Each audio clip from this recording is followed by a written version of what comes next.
You cannot own a truth. Number one, life's not easy. Do not fall into the trap, the entitlement trap of feeling like you're a victim. You are not. Get over it and get on with it. Number two, unbelievable is the stupidest word in the dictionary. Give others and yourself more credit. It just happened. You witnessed it. You just did it. Believe it. Happiness is an emotional response to an outcome. If I win, I will be happy. If I don't, I won't. And I say if happiness is what you're after, then you're going to be let down frequently and you're going to be unhappy much of your time. Joy, though. Joy is a different thing. It's something else. Joy is not a choice. It's not a response to some result. It's a constant. Joy is the feeling that we have from doing what we are fashioned to do, no matter the outcome. Number four, define success for yourself. Humility is not in vogue anymore. It's too passive. It's a get rich quick on the internet, rich is 15 minutes of fame world that we live in, and we see it every day. But we all want to succeed, right? So the question that we got to ask ourselves is what success is to us, what success is to you. Whatever your answer is, don't choose anything that will jeopardize your soul. We've all got two wolves in us, a good one and a bad one. And they both want to eat. The best I can tell, we just got to feed that good one a little more than the other one. Number five, process of elimination is the first step to our identity, aka where you are not is as important as where you are. The first step that leads to our identity in life is usually not, I know who I am, I know who I am. That's not the first step. The first step's usually, I know who I am not. Process of elimination. Get rid of the excess, the wasted time. Decrease your options. If you do this, you will have accidentally, almost innocently, put in front of you what is important to you by process of elimination.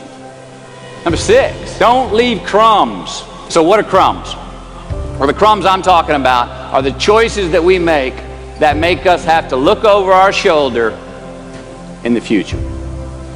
They come in the form of regret, guilt, and remorse. You leave crumbs today, they will cause you more stress tomorrow, and they disallow you from creating a customized future in which you do not have to look over your shoulder.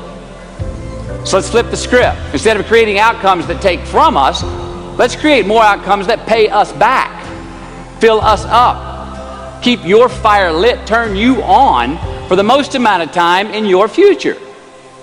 These are the choices I'm talking about, and this is the beauty of delayed gratification. Number seven, dissect your successes. We so often focus on failure, don't we? When we study failure, we obsess with failure. We dissect failure and our failures. I find that most of the times our obsession with what is wrong just ends up breeding more wrong, more failure. And the easiest way to dissect success is through gratitude. Giving thanks for that which we do have, for what is working.